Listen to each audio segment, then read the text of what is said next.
नागपूर शहरामध्ये सकाळपासून मुसळधार पाऊस सुरू आहे। नागपूर शहरातील अनेक रस्त्यांवर जे आहे पाणी तुंबल्याचं पाहायला मिळत आहे। सध्या मी नागपुरातील मनीष नगरकडे जाणारा जो बायपास मार्ग आहे, अंडरपास जो आहे तो कशा पद्धतीने पाण्याने भरला आपल्याला पाहू शकतो। मी सध्याच्या परिस्थितीमध्ये ज्या ठिकाणी उभा आहे त्या ठिकाणी माझ्या टोंगळ्यापर्यंत पाणी जे आहे, पावसाचं पाणी साचलेलं आहे। यापुढे जर गेलो तर जवळजवळ किमान 2 ते 3 फूट जे आहे जास्त पाऊस असेल, पावसाचं पाणी आहे ते साचल्याचं पाहायला मिळते। त्यामुळे हा मार्ग जो आहे पूर्णपणे बंद झालेला आहे। पावसाचा जोर अजूनही जो आहे तो कायम असल्यामुळे शहरातील अनेक रस्त्यांवरची ही परिस्थिती आहे। हा मार्ग सध्या बंद असल्यामुळे लोकांना पर्यायी मार्ग निवडावा लागत आहे। त्यामुळे या रस्त्याने येणारे वाहन जे आहे ते या रस्त्याची परिस्थिती पाहून ते मधातूनच ते आहे परतून वापस जाताना सुद्धा आपल्याला दृश्यांमध्ये दिसून येत आहे।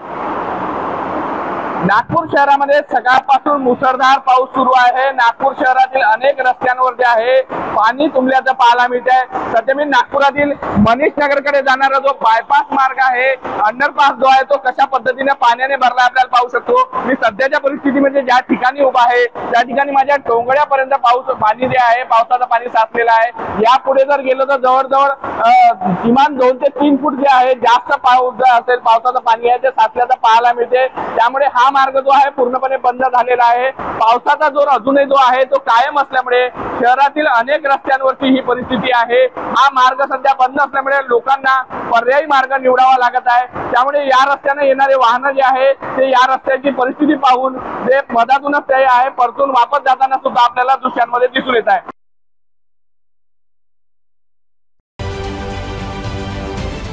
महाराष्ट्रातील सर्व बातम्यांचे विश्वासार्ह व्यासपीठ